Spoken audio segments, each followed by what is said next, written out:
নমস্কার বন্ধুরা, আপনারা সবাই কেমন আছেন? আশা করছি আপনারা সবাই খুব ভালো আছেন। বন্ধুরা, বর্ষাকাল শুরু না হতেই মশার উৎপাত কিন্তু খুবই বেড়ে যায়, কারণ চারপাশে জল জমতে শুরু করে। আর মশা তাড়ানোর জন্য আমরা যে ধরনের প্রসাধনীগুলো ব্যবহার করি, মশা মারার তেল, মশা মারার ধূপকাঠি, এটা আমাদের স্বাস্থ্যের জন্য ভীষণ ক্ষতিকর। অনেক সময় শ্বাসকষ্ট, হাঁপানি, এমনকি ক্যান্সারের মতো রোগ ব্যাধি আমাদের শরীরে বাসা বাঁধতে থাকে। তাই কিভাবে ঘরোয়া উপায়ে আমরা মশা তাড়াতে পারি, তারই একটি ছোট্ট টিপস আপনাদের সঙ্গে শেয়ার করব। এখানে দেখুন, দুটো টিপস শেয়ার করব। প্রথম যে টিপসটি শেয়ার করছি, এখানে আমি একটু সামান্য পরিমাণ তুলো নিয়ে নিয়েছি। তুলোটাকে আমি এইভাবে ছড়িয়ে নিচ্ছি। এখানে আমি নিয়ে নিচ্ছি কিছুটা পরিমাণ জোয়ান। যে জোয়ান আমরা খেয়ে থাকি বন্ধুরা, সেই জোয়ান নিয়েছি।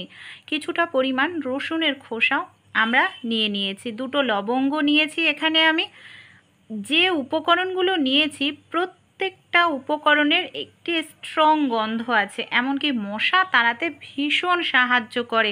আপনারা চাইলে এই জিনিসগুলো গুঁড়ো করেও একটি কৌটোর মধ্যে রেখে দিতে পারেন। এই প্রদীপটা আমি কিন্তু রেগুলার ব্যবহার করি। প্রদীপটার মধ্যে সামান্য পরিমাণ তেল দিয়ে দিলাম, আর এই তুলোটাকে সলতে মতো করে নিয়েছি। মিশ্রণগুলোকে ভেতরে ঢুকিয়ে দিয়েছি। এরকম একটি প্রদীপ আমরা যদি, যখন মশার উৎপাত খুব বেড়ে যায়, বিশেষ করে সকালবেলায় বলুন বা সন্ধ্যাবেলায়, এই সময় কিন্তু দরজা জানলা খুলে রাখাই যায় না, মশা প্রচুর বেড়ে যায়।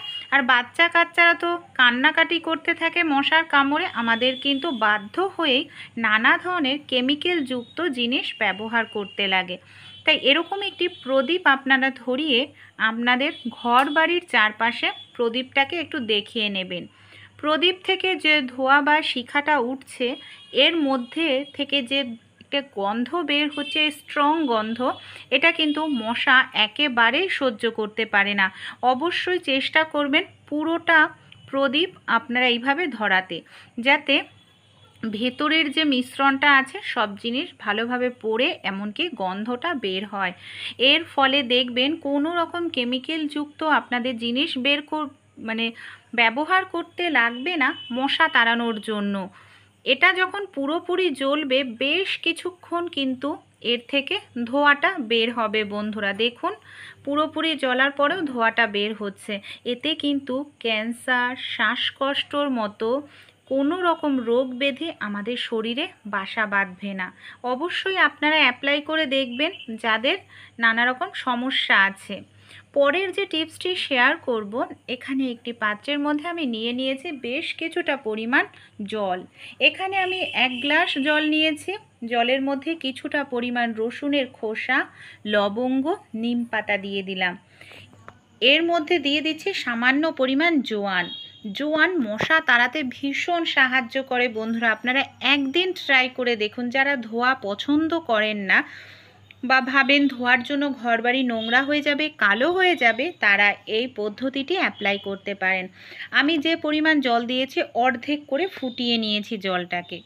এবার এই মিশ্রণটার কালার চেঞ্জ হয়ে গেছে, গ্যাস বন্ধ করে ঠান্ডা করে নেব। যখন মিশ্রণটা হালকা ঠান্ডা হয়ে যাচ্ছে, আমি এটাকে ছাঁকনি দিয়ে ছেঁকে নিচ্ছি। এইভাবে আমাদের ছেঁকে জলটাকে পরিষ্কার করতে হবে। এখনও গরম রয়েছে, তাই আমি এটাকে পুরোপুরি ঠান্ডা করে নিলাম। এর মধ্যে আমি দিয়ে দেব সামান্য পরিমাণ সাদা কালারের টুথপেস্ট। অনেক সময় আপনারা লক্ষ্য করবেন মশা কামড়ালে সেই জায়গাটায় টুথপেস্ট লাগাবেন, দেখবেন ফুলে উঠবে না, লাল হবে না, চুলকাবে না। তাই টুথপেস্টটা মশা তাড়াতেও কিন্তু সাহায্য করে। খুব ভালো করে মিশিয়ে নিলাম।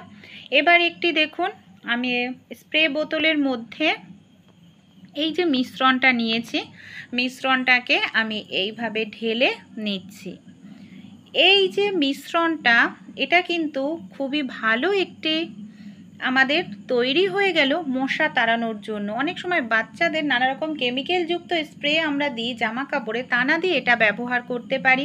কিংবা রান্নাঘরে যে কৌটোকাঠি থাকে সেখানেও আমরা এটা স্প্রে করতে পারি। এর গন্ধের কারণে মশা কিন্তু আশেপাশেও আসবে না। বন্ধুরা, আমাদের যেখানে গ্যাসের সিলিন্ডার থাকে, এই জায়গাগুলো না অন্ধকার থাকে, এই থাকতেই দেখা যায় রাত্রিবেলা মশা ঘোরাঘুরি করতে থাকে বা মশারা দিনের বেলায় লুকিয়ে থাকে।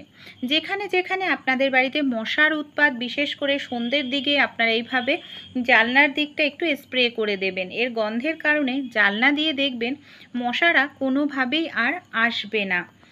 ছোট্ট টিপস বন্ধুরা, ভীষণ উপকারী। আশা করছি আপনারা যদি অ্যাপ্লাই করেন আপনাদের চেষ্টা বিফলে যাবে না। ভালো লেগে থাকলে অবশ্যই ট্রাই করবেন, আপনাদের বন্ধু বান্ধবদের সঙ্গেও টিপসটি শেয়ার করবেন।